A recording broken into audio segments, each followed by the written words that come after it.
Los economistas del siglo XXI deben pensar de forma diferente para afrontar los retos de la economía actual. Desde principios del siglo XXI, los estudiantes de economía han exigido un cambio en el plan de estudios. La razón es que consideran que las teorías existentes no ofrecen una explicación adecuada de las crisis mundiales. Por un lado, estaba el problema del cambio climático. Por otro, el plan de estudios abordaba un mundo que ya no era real. Era como si trasladara a la gente a los primeros tiempos de la industrialización, cuando el mundo ya estaba masivamente digitalizado. Las protestas de los estudiantes dieron el pistoletazo de salida a la revolución de la economía, pero organizar un boicot masivo de las clases solo servía para llamar la atención sobre el problema. No resolverá el problema. Puedes desafiar el statu quo todo el día, pero al final tienes que ofrecer una alternativa. Economía Rosquilla expone 7 patrones de pensamiento crítico que debemos adoptar para poder empezar a desarrollar la economía del siglo XXI. Necesitamos contar una nueva historia económica que no solamente capte la realidad del mundo moderno, sino que también ofrezca una solución sólida a los principales retos a los que nos enfrentamos hoy en día. Mientras que la esperanza de vida ha pasado de 48 años en 1950 a 71 años en 2010, la desigualdad ha aumentado astronómicamente en ese mismo periodo de tiempo. En la actualidad el 1% de la población es más rico que el resto del mundo junto. A estas realidades se añade la degradación masiva del ecosistema. El planeta se está calentando y se espera que la población mundial alcance los 11.000 millones en 2100, según el informe de las perspectivas de la población mundial de Naciones Unidas de 2015. Los economistas tienen autoridad y los políticos los escuchan cuando elaboran políticas que afectarán a la vida de los ciudadanos de los distintos países.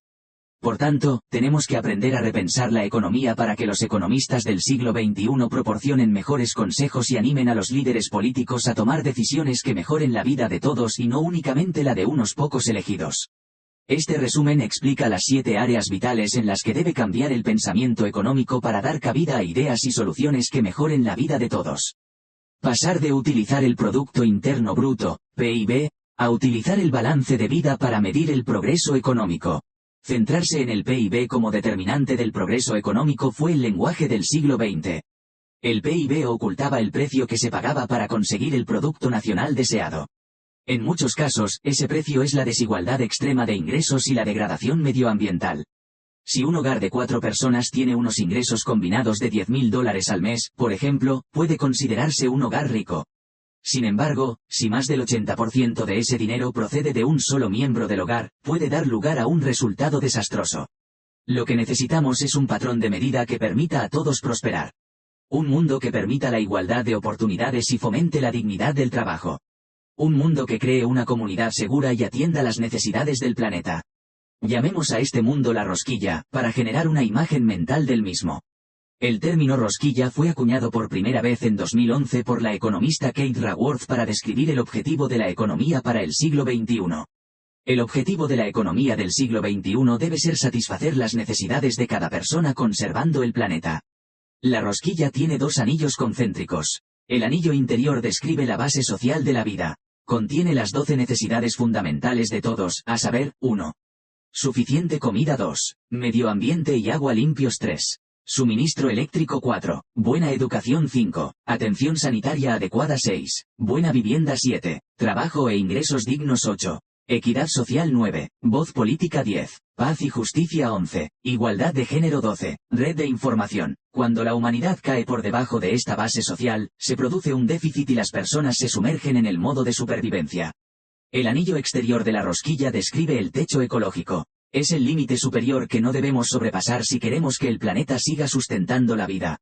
Fuera de este techo están el cambio climático, la pérdida de biodiversidad, la contaminación, el deterioro de la capa de ozono y otros riesgos que amenazan la vida en el planeta. Debemos esforzarnos constantemente por mantener a todo el mundo entre los anillos interior y exterior de la rosquilla. Ese es el punto de equilibrio. El hogar, el mercado, el Estado y el ingenio de las personas corrientes deben incorporarse a la nueva economía. Para restablecer el equilibrio de la economía mundial, debemos sustituir a los personajes que definieron la economía del siglo XX por otros nuevos. Los economistas de hoy son los que determinan lo que ocurre con las economías mundiales. Los guiones que promulgan deben cambiar y alguien debe escribir el nuevo. El guión existente fue escrito por primera vez por Paul Samuelson cuando diseñó el diagrama de flujo circular en macroeconomía. El diagrama ilustra cómo se mueve el dinero en una economía. Posteriormente, se convirtió en la base para definir la propia economía. Pintó una imagen de un mercado eficiente, beneficios del comercio para ambas partes, la infalibilidad de las finanzas y que el hombre común es el problema. Por desgracia, las crisis mundiales del siglo XX nos han abierto los ojos ante los defectos de este modelo. Descubrimos que el dinero no se intercambia entre los hogares y las empresas en un bucle cerrado, como nos quiere hacer creer el diagrama de flujo circular. Hay fugas e inyecciones procedentes de al menos 3 fuentes externas: bancos, gobierno, comercio internacional. Su interferencia significa que no todo el dinero se contabilizará en el sistema. Con el tiempo, los puntos ciegos provocarán el caos. Un modelo más equitativo necesita sentar a la mesa a todos los actores. Este nuevo modelo, la economía integrada, contiene los siguientes personajes: el planeta, que sustenta la vida, conexiones sociales que sostienen a la humanidad, apoyo a los sistemas de una economía diversa, valor para la contribución del hogar, integrar sabiamente el poderoso mercado, liberar la creatividad de las personas corrientes, responsabilidad del Estado, servicios financieros, empresas innovadoras, comercio justo, prevención del abuso de poder. Este nuevo modelo amplía nuestra forma de pensar, pasando del mero seguimiento del flujo de ingresos a la comprensión de otras fuentes de riqueza que el antiguo modelo no tenía en cuenta. Nuestro bienestar depende de algo más que del dinero. También necesitamos un planeta seguro, conexiones humanas, capital social y buena forma física. La economía integrada nos hace mirar más allá de la eficiencia del mercado, hacia las contribuciones de los hogares, el Estado y el esfuerzo cooperativo. Es inexacto presentar a los seres humanos como únicamente racionales. La antigua teoría económica pintaba al hombre como un ser solitario, calculador, competidor e insaciable. Esta representación no da cabida a la humanidad. En el mejor de los casos, nos reduce a robots que no pueden alterar su programación. Tenemos que cambiar esta imagen porque actuaremos como nos veamos a nosotros mismos. Moldear de nuevo nuestra imagen nos permite vernos a nosotros mismos no solo como seres racionales, sino también como seres complejos. Aceptar nuestra complejidad nos deja lugar para crear economías que nos permitan habitar en el espacio seguro y justo que representa la economía de la rosquilla. Hay 5 áreas principales en las que debe cambiar nuestra imagen de nosotros mismos si queremos alcanzar este objetivo. En primer lugar, debemos cambiar nuestra forma de pensar y pasar de ver a los seres humanos como individuos puramente interesados en sí mismos a considerarlos seres sociales que se relacionan de forma recíproca. La observación del comportamiento humano revela que castigamos el egoísmo y recompensamos la cooperación. Nos gusta compartir y nos disgusta que alguien intente obtener una ventaja indebida sobre los demás. El grado de reciprocidad varía de una cultura a otra, pero el principio atraviesa todos los estratos. En segundo lugar, nuestros valores no son fijos, sino fluidos. El psicólogo social Salom Schwartz y sus colegas, desde la década de 1980, han encuestado sistemáticamente a personas de diversas procedencias en más de 80 países. Descubrieron que los seres humanos tenemos 10 valores básicos que nos motivan, que cada valor puede manifestarse si se activa, y que podemos cambiar de un valor a otro muchas veces en un día y a lo largo de la vida. En tercer lugar, nadie existe aislado. Nos necesitamos unos a otros para prosperar. Nuestro mundo está interconectado. Disponemos de sistemas de comunicación que nos permiten saber lo que hacen las personas del otro extremo del mundo en tiempo real. Este conocimiento influye en nuestro comportamiento. En consecuencia, las decisiones económicas también se verán afectadas. En cuarto lugar, somos seres aproximativos en lugar de calculadores. Los psicólogos han identificado más de 160 sesgos cognitivos que presentan los seres humanos. Somos más seres sintientes que pensantes. Los responsables políticos deben tener en cuenta esta tendencia en su intento de lograr un cambio de comportamiento en las personas. En quinto lugar, no dominamos la naturaleza, sino que somos una parte minúscula de la red de la vida.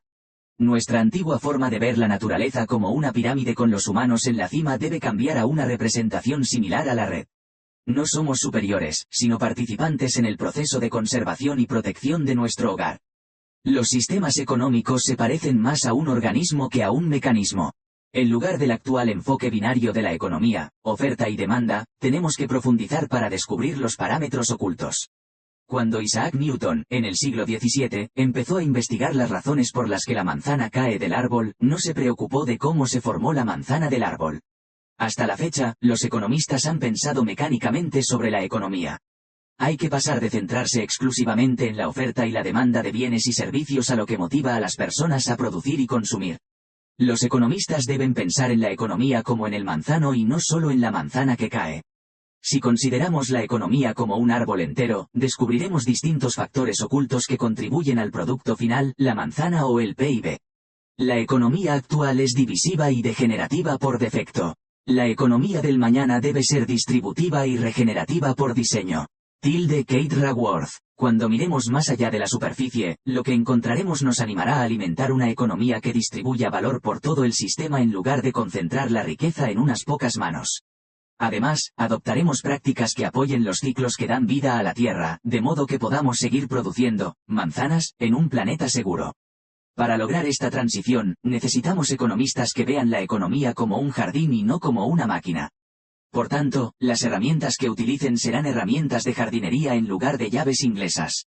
Esto significa que no predicen ni controlan el comportamiento de la economía, sino que observan la tendencia natural de las cosas y ajustan las políticas para acomodarlas a la dirección de la evolución. En lugar de lanzarnos en picado cada vez que se produzca una tensión en la economía, tenemos que crear diversidad y redundancias en ella para que pueda tener la capacidad de recuperarse por sí misma.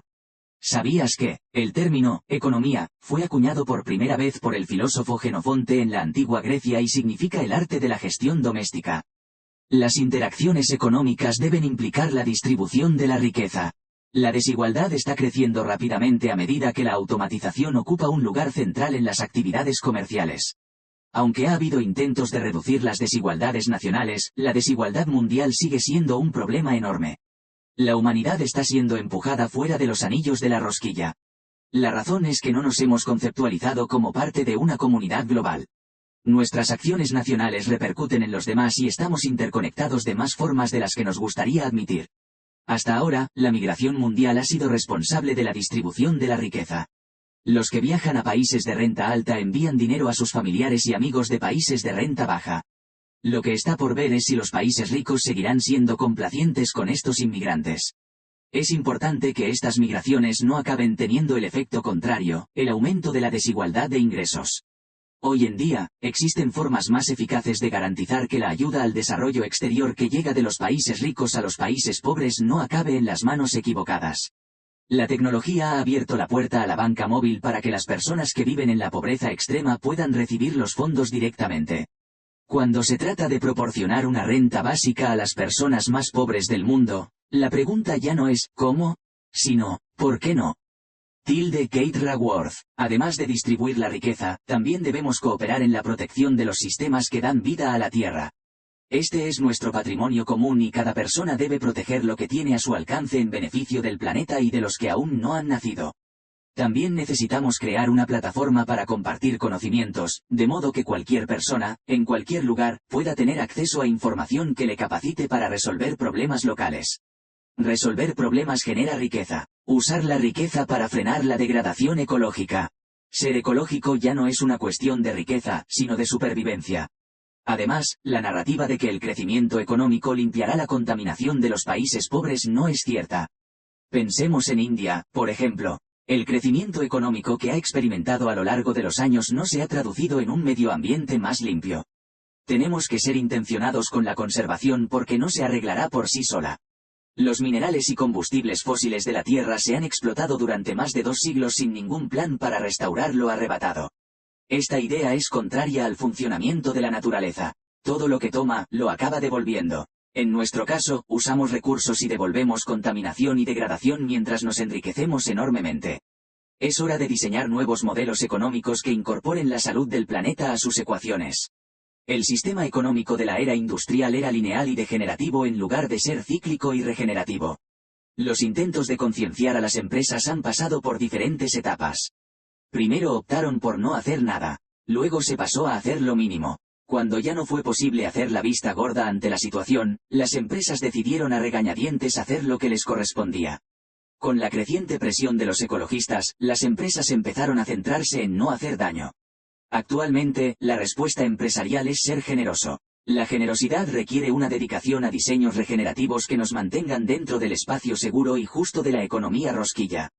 Tenemos que aprender a minimizar las pérdidas de materia y energía reciclando, restaurando, reparando y reutilizando todo lo que podamos.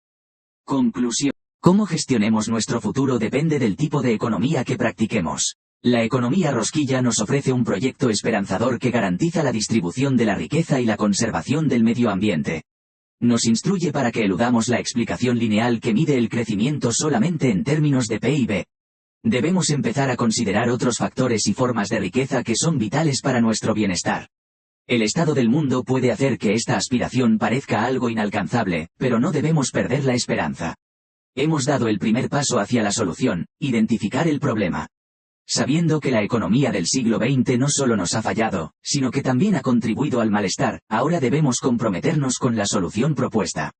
Tenemos lo que hace falta para volver a construir mejor. Hay que animar a los que estudian economía en este siglo a que adopten esta nueva forma de pensar y de hacer negocios, en lugar de los viejos métodos que ya no nos sirven. Nuestro viaje hacia un espacio seguro y justo comienza con el reconocimiento de que toda economía contribuye a la seguridad de todos. Nadie está aislado. También debemos aceptar la contribución de todas las partes interesadas, el hogar, el Estado, el mercado y las personas corrientes. Tenemos que ayudarlos a ser eficaces mientras colaboran para crear economías que sustenten la vida y permitan prosperar a todos. Tenemos que empezar a concebir nuestra economía como un organismo que necesita que nosotros, como jardineros, lo cuidemos, en lugar de como una máquina que precisa técnicos que la hagan funcionar. Así, produciremos economías que sostengan la vida sin ser adictos al PIB.